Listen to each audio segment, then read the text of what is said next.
नमस्कार, मैं हूं स्वाति और आप देख रहे हैं मीडिया दर्शन न्यूज। नव वर्ष पर शिक्षाविदों का संगठन private school children welfare association की पहली बैठक शनिवार को सासाराम के संत पॉल स्कूल के उमा ऑडिटोरियम में संपन्न हुआ। उक्त अवसर पर बैनर के राष्ट्रीय अध्यक्ष सैयद इस्माइल अहमद एवं बिहार प्रदेश महामंत्री डॉक्टर SP वर्मा उपस्थित होकर संगठन विस्तार के साथ संगठन को मजबूत बनाने का आह्वान किया। पासवा के राष्ट्रीय अध्यक्ष सैयद इस्माइल अहमद एवं बिहार प्रदेश महामंत्री डॉक्टर SP वर्मा एवं रोहतास जिला अध्यक्ष रोहित वर्मा ने संयुक्त रूप से दीप प्रज्वलित कर कार्यक्रम की शुरुआत की। तत्पश्चात महामंत्री डॉक्टर SP वर्मा ने संगठन के सभी सदस्यों को संबोधित करते हुए कहा कि वही संस्था या संगठन आगे बढ़ता है जब लोग नेतृत्व में विश्वास कर अपना समर्पण बनाए रखें। संगठन एक परिवार की तरह होता है। अब हम पासवा के लोग संगठित हो चुके हैं।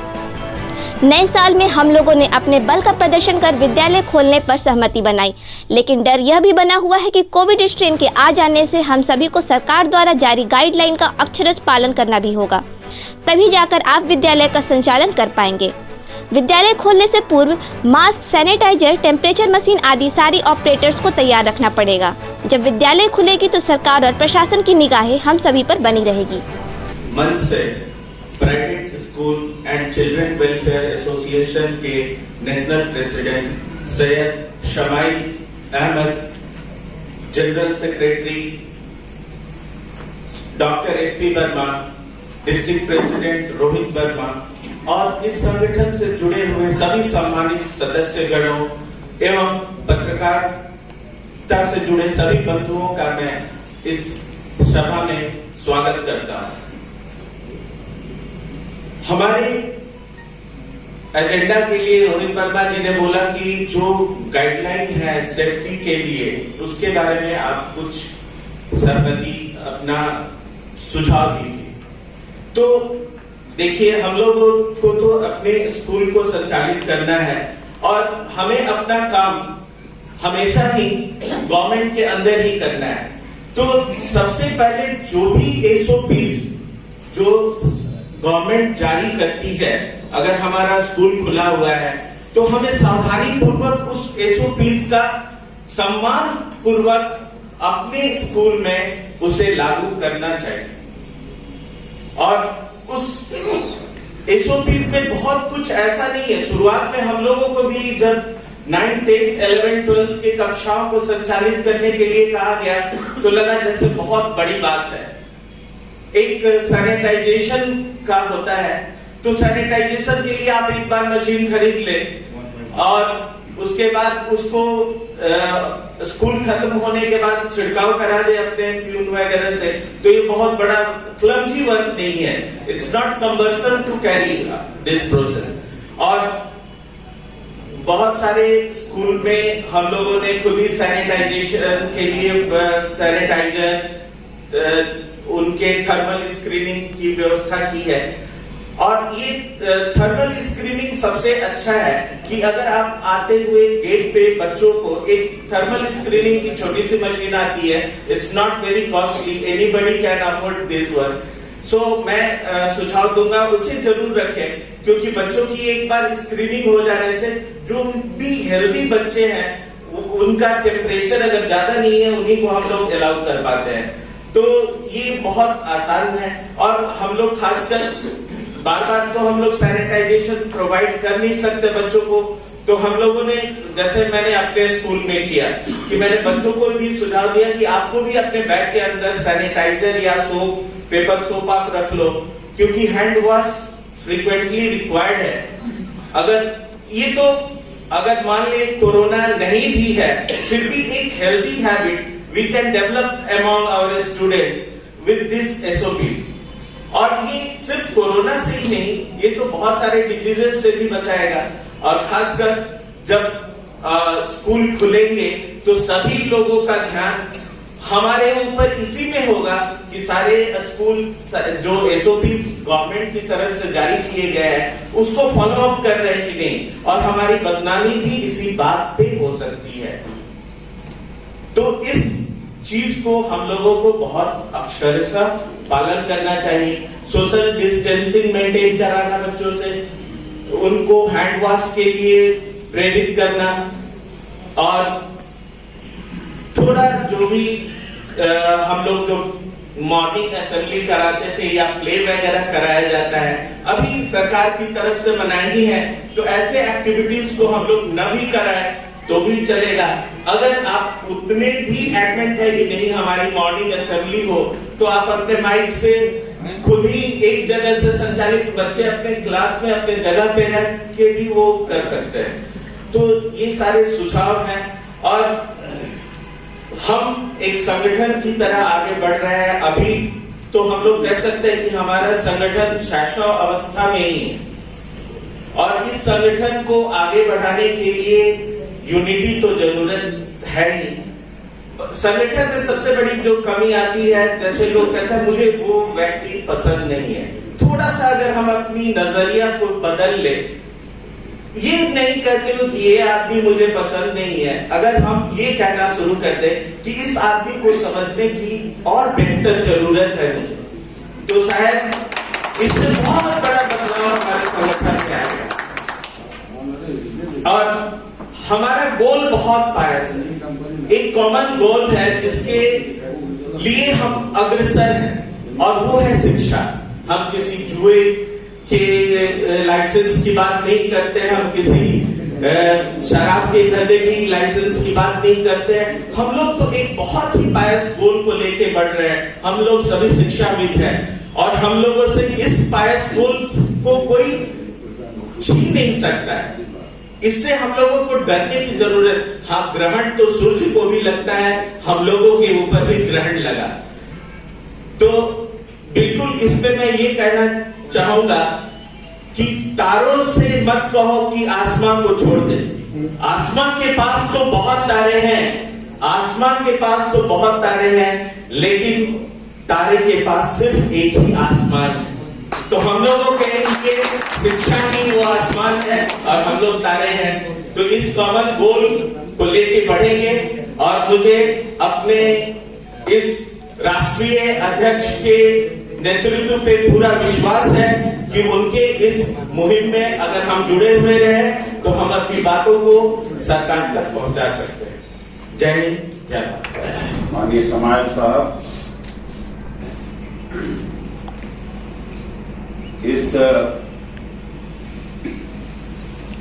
ऑर्गेनाइजेशन के डिस्ट्रिक्ट रोहतास के अध्यक्ष रोहित वर्मा, हमारे इस एसोसिएशन के संस्थापक अध्यक्ष जिले के अखिलेश जी, बहुत ही ऊर्जावान लोग यहाँ उपस्थित हैं। हमारे बगल के अध्यक्ष जिले के राजेश जी, यहाँ मंच पे हैं सुभाष जी, मंच पे उपस्थित हमारे बहुत लोग हैं, विकास प्रकाश जी हैं, प्रज्ञा निकेतन के त्रिपाठी जी हैं, हमारे जिला के सचिव भी हैं।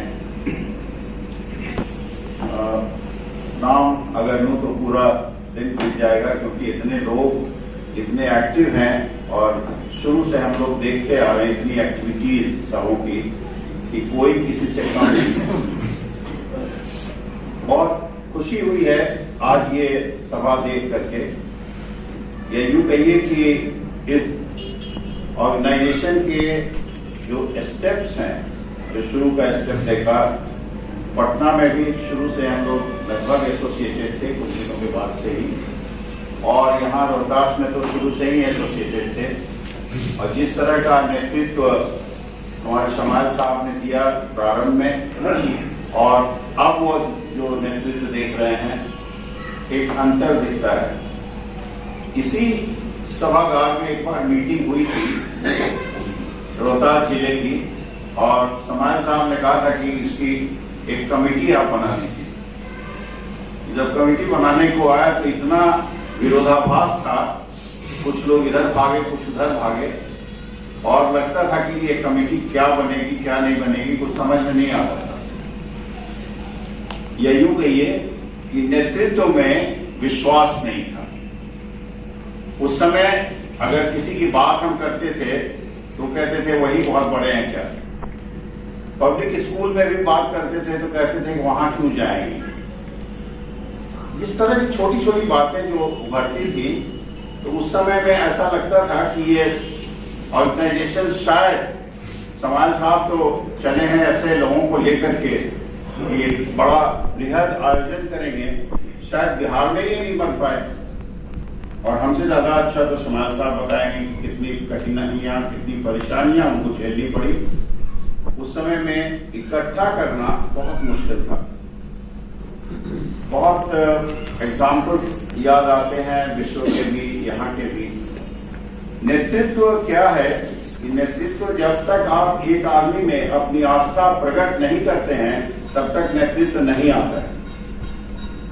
आज अगर हम देखते हैं कि हम लोग डेवलपिंग कंट्रीज कहे जाते हैं, इंडिया में अपने को एक डेवलप्ड कंट्री कहा जाता है। अगर उसमें एक सुदूर दृष्टि से आप देखेंगे, दूर की दृष्टि से देखेंगे क्यों वो बढ़ रहे हैं, आज क्यों अमेरिका को हम अच्छा मानते हैं, क्यों ब्रिटेन को मानते हैं, क्यों भारतवर्ष हम कहने को अपने को बड़ा कहते हैं, भारतवर्ष महान देश है, भारतवर्ष सबों से ऊंचा है। लेकिन जब आप विश्व का भ्रमण करते हैं, 50 देश घूमते हैं, तब पता चलता है कि आप कितने दूर हैं, कितने पानी में। उस समय मालूम होता है कि हमारा नेतृत्व में विश्वास ही नहीं है, हम लोग एक दूसरे को मानते ही नहीं है। कहने को कहते हैं हम ये प्रधानमंत्री हैं, आप उन पे विश्वास करते हैं। कहने को कहते हैं कि हमारे अध्यक्ष है, ये हमारे लोग हैं, वहां कोई विश्वास करता है। संस्था कौन सी पनपती है, कौन सी ऊंची होती है, इस पर ज्यादा ध्यान देने की जरूरत है। आज हम लोग सब एक संगठित हो गए, एकत्र हो गए। किस रिगार्डिंग संगोष्ठी बैठक रखी गई थी?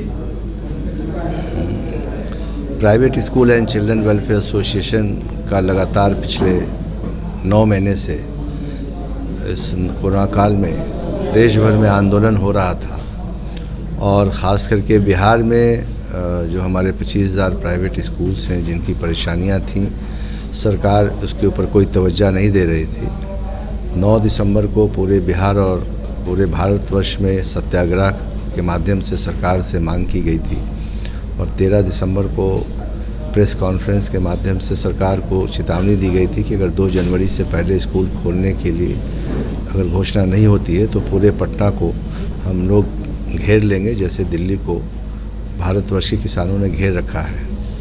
तो हमारी इस 2 पहल को सरकार ने गंभीरता से लिया और घोषणा की कि 4 जनवरी से स्कूल खुलेगा। उसी को देखते हुए रोहतास जिला में धन्यवाद ज्ञापन के लिए अपने सभी स्कूल के संचालकों को बुलाया गया था कि लगातार 9 महीने से उन लोगों के प्रयास की वजह से सरकार बाध्य होकर के स्कूल खोलने की घोषणा की, जो पूरे देश में बिहार पहला राज्य बना जहां ऑफिशियली स्कूल खोला जाएगा 4 जनवरी से। इसी के अंतर्गत आज का ये कार्यक्रम था और इसी कार्यक्रम में पूरे 9 महीने में लगातार एसोसिएशन के लिए अच्छा कार्य कर रहे हमारे प्रदेश के महासचिव वर्मा सर ने काफ़ी काम किया था और पूरी टीम रोहतास की इनके गाइडलाइन में चल रही थी, जिला अध्यक्ष रोहित वर्मा जी के नेतृत्व में।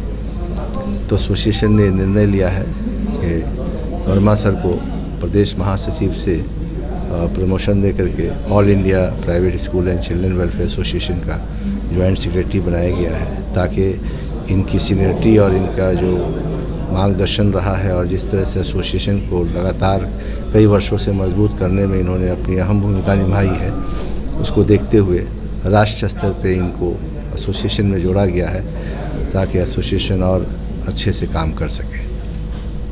तो करीबन 10 महीने से विद्यालय बंद है, बच्चों की पढ़ाई जो बर्बाद हुई है अब तक, उसकी भरपाई कैसे होगी? चूँकि लगातार बिहार सरकार और भारत सरकार ने स्कूल बंद करने का आह्वान रखा था और स्कूल ने पूरी कोशिश की कि ऑनलाइन पढ़ाने का काम करे, लेकिन चूँकि सभी बच्चों के पास एंड्रॉयड मोबाइल नहीं होने की वजह से बच्चों की पढ़ाई काफ़ी पूरी नहीं हो सकी है। लेकिन जैसे ही स्कूल खुलेगा हम तमाम स्कूल के संचालक दिन रात लगा करके उस बच्चों की पढ़ाई की भरपाई करने की कोशिश करेंगे। ये तो असंभव काम नहीं है, इसमें स्टूडेंट के साथ साथ अभिभावकों को भी सहयोग करना होगा और बच्चों को गंभीरता से इसको लेनी होगी और हमारे टीचर तत्पर हैं उन बच्चों के जो नुकसान हुआ पढ़ाई का उसका पूरा करने का।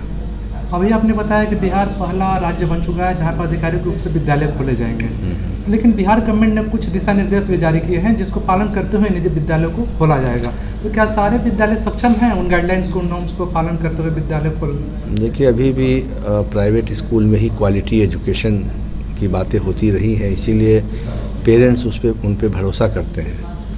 तो जब क्वालिटी एजुकेशन जो विद्यालय दे सकता है तो वो क्वालिटी चीज़ भी प्रोवाइड करेगा जो सरकार का मापदंड है, क्योंकि वो हमारी फर्स्ट प्रायोरिटी है। क्योंकि बच्चे का हेल्थ और बच्चे का प्रिकॉशन ये स्कूल हमेशा पढ़ाने में भी लिया है, तो हेल्थ पॉइंट ऑफ व्यू से भी स्कूल ले